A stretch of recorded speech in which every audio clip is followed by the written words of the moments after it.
Assalamualaikum semuanya. Semoga kalian semua dalam keadaan sehat dan dilancarkan rezekinya. Amin ya robbal alamin. Diceritakan ada seorang pemuda yang taat beribadah. Setiap malam ia tak pernah ketinggalan sholat tahajud. Bahkan dari pagi sampai sore ia habiskan waktunya hanya untuk beribadah di dalam masjid. Kabar tentang kealiman si pemuda pun tersebar sampai ke seluruh Baghdad. Abu Nawas yang mendengar kabar tersebut penasaran dengan sosok pemuda alim itu. Hingga akhirnya diam-diam Abu Nawas mendatangi masjid di mana si pemuda biasa melakukan ibadahnya. Namun setelah beberapa hari mengamati pemuda itu, Abu Nawas merasakan kejanggalan. Pasalnya si pemuda menghabiskan waktunya hanya untuk beribadah dan tak mau bekerja. Abu Nawas pun lalu menghampirinya. "Hai pemuda, engkau habiskan seluruh waktumu hanya beribadah. Lalu dengan cara apa engkau makan?" tanya Abu Nawas. "Para warga sudah menjamin kebutuhanku. Mereka selalu memberiku makanan secara bergantian," jawab si pemuda. "Bukankah lebih baik kau bekerja supaya kau bisa makan tanpa harus membebani warga?" tutur Abu Nawas. "Untuk apa capek-capek bekerja? Dengan menghabiskan waktu untuk beribadah, Allah sudah menjamin kebutuhanku," balas si pemuda. "Tapi bukan dengan cara seperti ini. Caramu itu salah," timpal Abu Nawas. "Kau berani menyalahkan aku beribadah? Hebat sekali kamu. Sedangkan warga di sini mereka justru memuliakanku dan mereka dengan ikhlas memberiku makanan," tukas si pemuda. "Baiklah, lalu apa yang kau harapkan dari ibadahmu itu?" tanya Abu Nawas. "Tentu saja aku menginginkan surga," jawab si pemuda. "Iya, itu saat di akhirat nanti. Kalau di dunia, apa yang kau harapkan?" tanya Abu Nawas kembali. "Dengan ibadahku ini, aku yakin dengan keajaiban Allah. Suatu saat, aku pasti memperoleh kekayaan tanpa harus bekerja, sehingga aku bisa lebih giat beribadah," jelas si pemuda. Mendengar hal itu, Abu Nawas hanya bisa geleng-geleng kepala. Ia pun pergi meninggalkan si pemuda. Setibanya di rumah, Abu Nawas memikirkan cara untuk menyadarkan si pemuda. Tiba-tiba terbesit di benaknya sebuah ide yang konyol. Esok paginya, ia kembali mendatangi si pemuda. "Hai anak muda, kemarin yang kau katakan ada benarnya juga. Kalau kita rajin beribadah, Allah akan memberi keajaiban pada kita. Karena di kebunku tiba-tiba tumbuh pohon uang," tutur Abu Nawas. Si pemuda pun tertegun mendengarnya. "Bolehkah aku melihat pohonmu itu?" tanya si pemuda. "Tentu saja boleh. Bahkan aku berniat memberikannya padamu," ujar Abu Nawas. "Benarkah Tuan? Ayo kita ke tempat kebun miliknya Tuan," ajak si pemuda tak sabar. Maka mereka berdua segera berangkat menuju kebun Abu Nawas. Sesampainya di sana, si pemuda tak mendapati pohon uang yang diceritakan oleh Abu Nawas. "Mana pohonnya?" tanya si pemuda. "Itu dia," jawab Abu Nawas sambil menunjuk pohon kurma yang masih kecil. "Itu kan pohon kurma, mana mungkin bisa keluar uang," ujar si pemuda. "Bentuknya memang seperti pohon kurma, tapi nanti kalau sudah besar dan berbuah akan menghasilkan uang," jelas Abu Nawas. "Baiklah, lalu apa yang harus aku lakukan?" tanya si pemuda. "Kau rawat pohon kecil itu supaya menjadi besar. Caranya kau siram air tiap pagi dan sore," jawab Abu Nawas. Sejak saat itulah si pemuda mulai giat bekerja. Di samping ia tekun beribadah, ia juga rajin merawat pohon kurma. Setelah 6 bulan kemudian, pohon kurma itu pun menjadi besar dan berbuah sangat banyak. Akan tetapi si pemuda merasa kecewa dan berkata kepada Abu Nawas, "Anda pembohong, saya sudah capek-capek merawat pohon itu, tapi tak ada uang yang keluar," kata si pemuda merasa kesal. "Bukankah buah kurma itu uang? Kau petik semuanya dan jualah ke pasar," saran Abu Nawas. Karena sudah terlanjur bersusah payah, si pemuda pun melakukan apa yang disarankan. Dan benar saja, setelah semua buah kurmanya laku terjual, ia mendapatkan uang yang lumayan banyak. Seketika rasa kecewa si pemuda terobati, wajahnya menjadi ceria dan bahagia. "Bagaimana? Apakah kau masih berminat untuk merawat pohon kurma?" tanya Abu Nawas. "Iya Tuan Abu, saya masih berminat," jawab pemuda itu penuh semangat. "Nah, begitu dong. Ibadah tetap harus kita jalankan, tapi kita juga harus bekerja. Rasulullah sendiri selain berdakwah, beliau juga bekerja untuk mencari nafkah. Padahal kalau Rasulullah mau, beliau tinggal berdoa tanpa bekerja, dan apapun keinginan beliau pasti akan dikabulkan. Tapi beliau ingin memberi contoh kepada umatnya bahwa mencari nafkah itu juga hukumnya wajib. Apalagi kalau bekerja diniatkan ibadah, misalnya untuk menafkahi keluarganya, dan selebihnya untuk bersedekah, maka akan mendapatkan dua keuntungan, yaitu keuntungan secara materi dan juga keuntungan pahala," tutur Abu Nawas. Setelah mendengar penuturan Abu Nawas, si pemuda pun mulai menyadari atas kekeliruannya, dan ia berjanji mulai saat itu ia akan rajin beribadah dan juga rajin bekerja. Kisah selanjutnya. Dikisahkan ada 3 pemuda bersaudara dari negeri Sam. Mereka adalah pemuda soleh yang juga merupakan pasukan perang.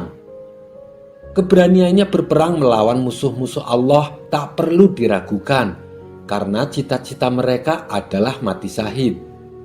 Suatu ketika, saat mereka bertiga ikut perang melawan kerajaan Roma, umat muslim mengalami kekalahan. Akibatnya, ketiga pemuda ini menjadi tawanan kerajaan Roma. Sang raja mengetahui bila ketiga pemuda tersebut merupakan pemuda yang sangat lihai dalam berperang.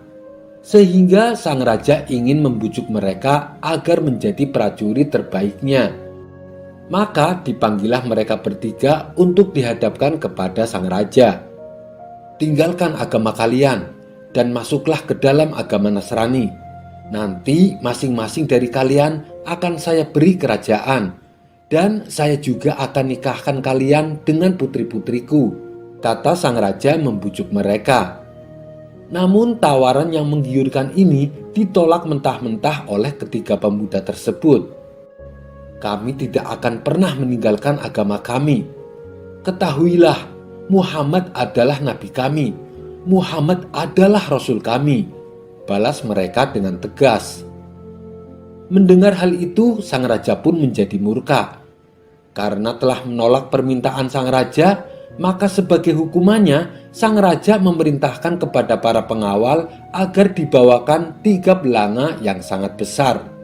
Dan raja memerintahkan agar belanga itu diisikan minyak ke dalamnya, serta kemudian dinyalakan api di bawah belanga tersebut selama 3 hari 3 malam. Selama 3 hari itu pula, ketiga pemuda tersebut dihadapkan ke arah bengala yang berisi minyak mendidih. "Kalau kalian tidak mau meninggalkan agama kalian, kalian nanti akan saya lemparkan ke dalam belanga itu," ancam sang raja. Setelah 3 hari berlalu, tibalah saatnya penentuan nasib mereka bertiga. "Hari ini adalah kesempatan terakhir bagi kalian. Tinggalkanlah agama kalian dan masuklah ke dalam agama Nasrani. Bila kalian menolaknya, sekarang juga kalian akan dilemparkan ke dalam belanga itu," ucap sang raja mengancam. Belanga tersebut kini terlihat lebih menakutkan daripada 3 hari sebelumnya. Warna belanganya jadi memerah karena kobaran api, ditambah panasnya minyak yang semakin mendidih. Namun demikian, mereka bertiga tetap teguh beriman dan tidak mau memeluk agama Nasrani. Sang raja semakin murka karena tidak digubris permintaannya. Lalu salah satu dari mereka dilemparkan ke dalam belanga, yakni kakak yang paling tua di antara mereka. Kemudian menyusul pemuda berikutnya yang sedikit lebih muda dari yang pemuda pertama. Dengan seketika mereka berdua pun menghembuskan nafas terakhirnya. Kini tinggallah satu orang lelaki yang paling muda di antara ketiganya. Kamu lihat sendiri kan bagaimana nasib kedua saudaramu? Mereka mati mengenaskan. Kalau kamu tidak ingin mengalami nasib seperti kedua saudaramu, tinggalkan agamamu dan masuklah ke dalam agama Nasrani, perintah sang raja. Sepertinya ancaman sang raja tak sedikit pun membuat gentar pemuda terakhir ini. Bahkan dengan lantangnya si pemuda berkata, Allah Tuhanku dan Muhammad adalah nabiku. Usaha sang raja untuk menakut-nakuti pemuda tersebut hanya sia-sia belaka. Maka sang raja langsung memerintahkan para pengawal untuk melempar si pemuda ke dalam belanga. Namun tiba-tiba penasehat kerajaan mencegahnya. Wahai paduka yang mulia, saya punya cara lain supaya pemuda itu memeluk agama Nasrani. Dan saya yakin ia pasti akan meninggalkan agamanya, kata penasehat kerajaan. Apa yang membuatmu yakin kalau pemuda itu akan meninggalkan agamanya? Sedangkan aku telah mengancamnya dengan berbagai cara, tetapi tetap saja tidak berhasil, balas sang raja. Ketahuilah wahai paduka raja, orang Arab itu paling mudah tergoda dengan yang namanya wanita dibandingkan dengan hal yang lain. Dan di negeri Roma ini tidak ada wanita yang paling cantik selain anak perempuanku. Serahkanlah pemuda itu padaku, biar aku yang akan menyelesaikan masalah ini. Dia akan kuperkenalkan dengan anakku, pinta penasehat kerajaan. Sang raja menerima usulan penasehatnya, lalu ia pun menyerahkan pemuda itu kepadanya. Baiklah, saya beri waktu kamu selama 40 hari. Bila si pemuda masih belum memeluk agama Nasrani, maka dia harus dihukum mati, kata sang raja kepada penasehatnya. Singkat cerita, dibawalah pemuda tersebut ke rumah penasehat kerajaan. Sesampainya di rumah, penasehat kerajaan ini berkata kepada anak perempuannya, Wahai anakku, rayu dan goda pemuda itu dengan segala cara, supaya dia meninggalkan agama Islam dan memeluk agama Nasrani. Mendapat tugas dari sang ayah, anak perempuan itu menjawab, Baik wahai ayah, biar aku yang akan menyelesaikan semua tugas ini. Tinggalkan aku berdua dengan si pemuda di rumah ini. Kemudian sang penasehat kerajaan meninggalkan anak perempuannya yang paling cantik di negerinya hanya berduaan dengan pemuda tersebut di dalam kamar. Hari demi hari ia selalu menggoda si pemuda agar mau berbuat zina. Ia sengaja memperlihatkan tubuhnya yang molek dan terus mendekati si pemuda. Namun berkat perlindungan Allah, pemuda tersebut tidak tergoda sama sekali. Ia habiskan siangnya untuk berpuasa dan malamnya ia sibukkan untuk beribadah kepada Allah. Setelah 40 hari berlalu, datanglah sang penasehat kerajaan menemui anak perempuannya. Bagaimana? Apakah pemuda itu menyetubuhimu? Tanya sang ayah. Wahai ayah, saya sudah berusaha menggoda dan merayunya, tapi pemuda itu tidak memperdulikan aku. Ia malah sibuk beribadah kepada Tuhannya. Mungkin itu dikarenakan karena dia masih trauma atas kehilangan dua saudaranya, jawab anak gadisnya. Apakah ada solusi lain supaya pemuda itu mau memeluk agama Nasrani? Tanya sang ayah. Wahai ayah, aku punya sebuah rencana. Mintalah tambahan waktu kepada sang raja dan tempatkan aku bersamanya di sebuah tempat yang tidak berada di negeri ini, ujar anak gadisnya. Kenapa harus menetap di negeri lain? Tanya sang ayah heran. Karena hanya dengan cara seperti itu, trauma yang dialami si pemuda akan menghilang, dan aku akan dengan mudah menggodanya, jawab anak gadisnya. Rencana tersebut disetujui oleh ayahnya selaku penasehat kerajaan. Ia lalu menghadap sang raja untuk meminta tambahan waktu dan menyampaikan rencana anak gadisnya. Sang raja pun menyetujui rencana tersebut. Maka pemuda tawanan raja dan perempuan cantik tersebut akhirnya dibawa ke sebuah negeri yang berbeda dari tempat sebelumnya dan menetap di sana. Namun, lagi-lagi perempuan cantik itu kewalahan menggoda si pemuda. Si pemuda tetap saja menyibukkan hari-harinya dengan beribadah kepada Allah. Si pemuda sama sekali tidak tergoda oleh kecantikan dan kemolekan tubuh perempuan tersebut. Sementara tambahan waktu yang diberikan sang raja kini tinggal beberapa hari lagi. Sedangkan misinya untuk menggoda si pemuda masih mengalami jalan buntu. Hingga pada suatu malam, perempuan cantik itu bertanya kepada si pemuda, "Bagaimana mungkin kamu bisa tidak tergoda, padahal aku wanita paling cantik di negeriku?" Pemuda soleh itu menjawab, "Semua atas pertolongan Allah. Sesungguhnya aku hanyalah hamba yang lemah." Mendengar penjelasan tersebut, perempuan cantik itu merasa tertegun. Kemudian perempuan itu kembali berkata, "Seandainya bukan karena pertolongan Tuhanmu, sudah pasti engkau akan berbuat zina denganku. Ajarilah aku tentang Islam, bimbinglah aku untuk memeluk agama Islam, dan izinkan aku untuk menjadi istrimu," pinta perempuan tersebut. Akhirnya perempuan cantik itu mendapat hidayah Allah. Ia lalu dituntun membaca 2 kalimat syahadat oleh si pemuda dan menerimanya sebagai seorang istri. Sekarang kita pikirkan bagaimana caranya supaya kita bisa melarikan diri dari ayahku dan sang raja, kata perempuan cantik tersebut. Kemudian perempuan itu mengambil kuda yang bisa untuk ditunggangi mereka berdua, dan mereka pun melarikan diri. Tatkala malam hari, mereka melakukan perjalanan, dan ketika siang hari mereka bersembunyi. Hingga pada suatu malam ketika mereka tengah dalam perjalanan, mereka mendengar ada suara kuda di depan mereka. Betapa terkejutnya mereka berdua, karena yang menghampiri mereka adalah 2 saudara si pemuda yang telah meninggal. Maka pemuda tersebut mengucapkan salam kepada kedua saudara kandungnya itu. Mereka saling bertanya kondisinya masing-masing. "Apa yang terjadi, wahai saudaraku?" tanya si pemuda kepada kedua saudaranya yang telah meninggal. "Tidak ada yang terjadi selain yang engkau lihat, yaitu dicelupkan kami ke dalam belanga yang sangat panas.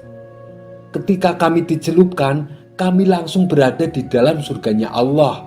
Lalu Allah menghadirkan kami ke sini di hadapanmu, wahai saudaraku, supaya kami bisa menyaksikan pernikahan antara engkau dengan wanita ini." Maka menikahlah pemuda dan perempuan cantik tersebut dengan disaksikan kedua saudaranya. Setelah itu, kedua saudaranya pun hilang dalam sekejap, dan kedua mempelai pengantin menetap di negeri Sam hidup sebagai suami istri. Kisah ini terdapat dalam kitab Irsyadul Ibad. Ada kisah yang tidak kalah menarik, yaitu tentang seorang pemuda soleh dan wanita pelacur. Diceritakan pada zaman Bani Israel, hiduplah seorang wanita cantik jelita. Tak hanya cantik, tapi wanita ini juga kaya raya. Namun sayang, kekayaan yang ia dapatkan hasil dari menjual diri, yaitu sebagai pelacur.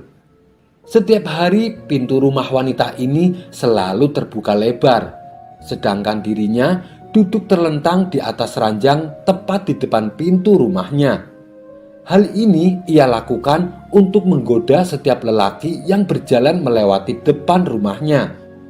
Tentu saja dengan kecantikan dan kemolekan tubuhnya membuat para lelaki banyak yang tergoda dan ingin melampiaskan hasrat nafsu birahinya. Tapi mereka harus membayar 10 dinar manakala ingin menggauli wanita pelacur tersebut. Suatu hari, seorang pemuda ahli ibadah melewati rumah pelacur wanita itu.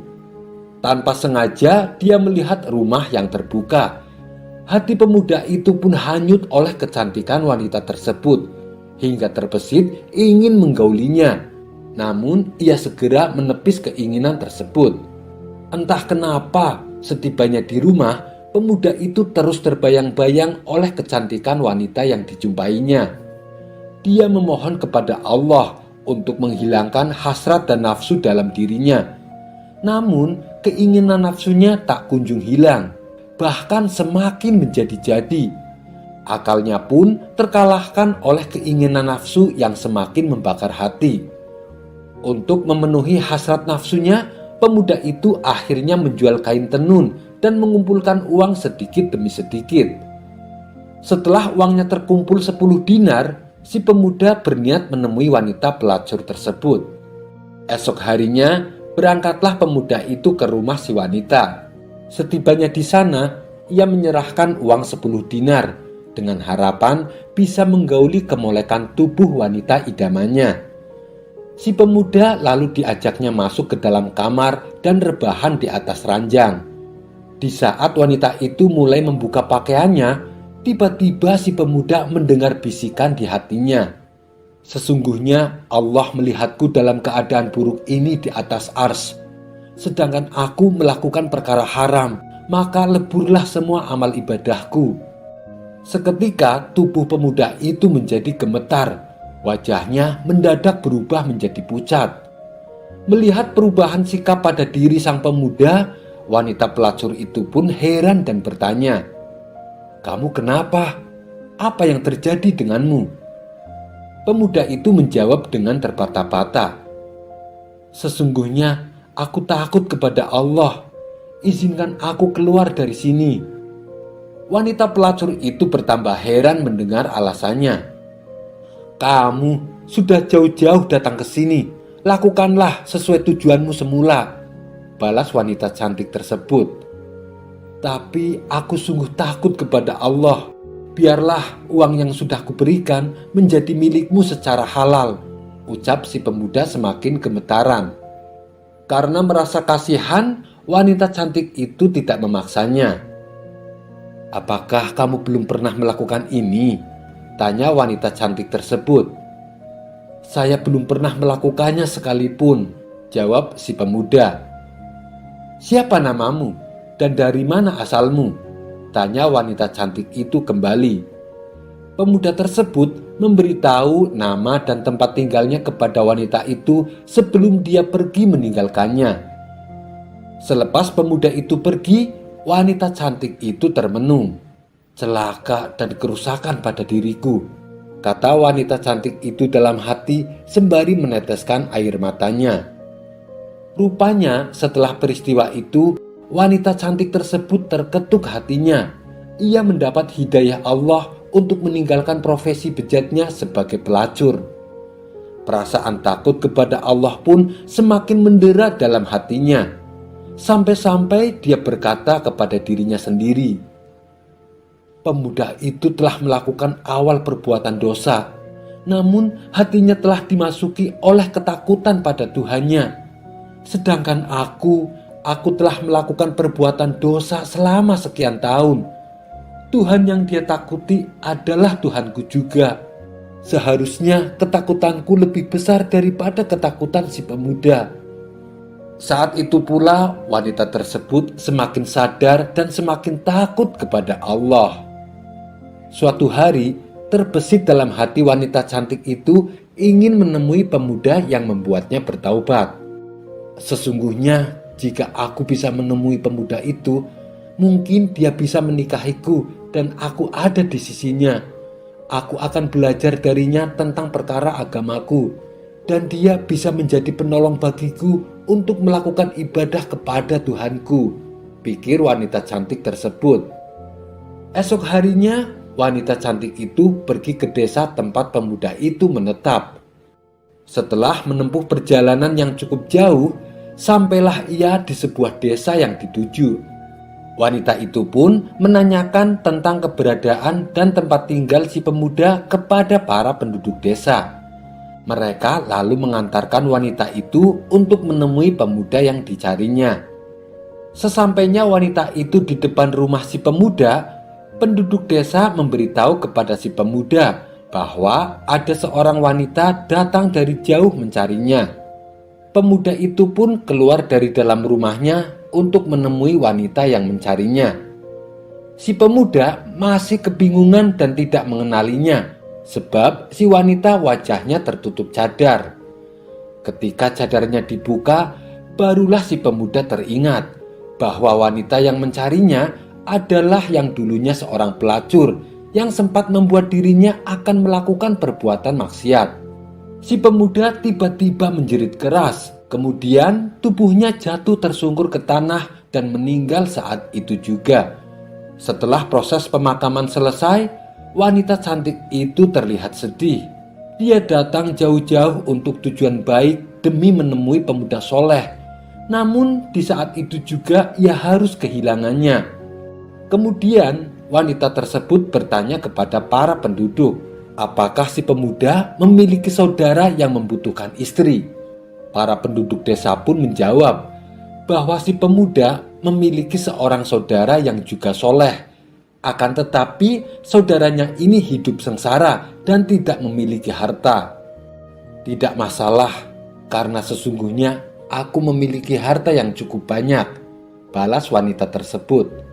Pada akhirnya wanita cantik itu pun menikah dengan pria soleh yang miskin, yang merupakan saudara dari pemuda yang dicarinya. Dari pernikahannya inilah Allah Subhanahu wa Ta'ala mengaruniai 7 keturunan, yang mana 7 keturunan mereka menjadi nabi-nabi pada masa Bani Israel. Kisah ini terdapat dalam kitab Tanqihul Qaul karya Imam Nawawi Al-Bantani. Hikmah yang bisa kita ambil dalam kisah ini, dosa sebesar apapun, kalau kita bertobat dengan sungguh-sungguh, maka Allah akan memuliakan kita, baik di dunia maupun di akhirat kelak. Meskipun dulunya adalah seorang pelacur, apalagi hanya sebagai banci. Karena dalam suatu kisah yang lain, ada seorang banci yang ternyata jenazahnya dimuliakan oleh Allah. Kisah ini berawal ketika Syekh Abdul Wahab sedang berjalan menyusuri sebuah kampung. Tidak lama kemudian, tampaklah 4 orang yang sedang mengusung jenazah menuju sebuah pekuburan. Keempat orang tersebut terdiri dari 3 orang lelaki dan 1 perempuan. Syekh Abdul Wahab lalu menghampiri mereka dan meminta supaya perempuan tersebut tidak usah ikut mengusung, biar dia yang menggantikannya. Setibanya di pemakaman, Syekh Abdul Wahab ikut mensolati jenazah tersebut dan mengikuti acara prosesi pemakaman sampai selesai. Setelah acara prosesi pemakaman selesai, terbesit tanda tanya dalam benak Syekh Abdul Wahab. Ia pun lalu menanyakannya kepada wanita tersebut. Siapa jenazah itu? Mengapa hanya kalian berempat yang mengiringi pemakamannya? Apakah kalian tidak punya tetangga? Wanita itu menjawab dengan nada sedih. Dia adalah putraku. Sesungguhnya tetangga kami banyak, tapi tidak ada yang mau mengiringi jenazah anak saya. Mendengar itu, Syekh Abdul Wahab bertambah heran.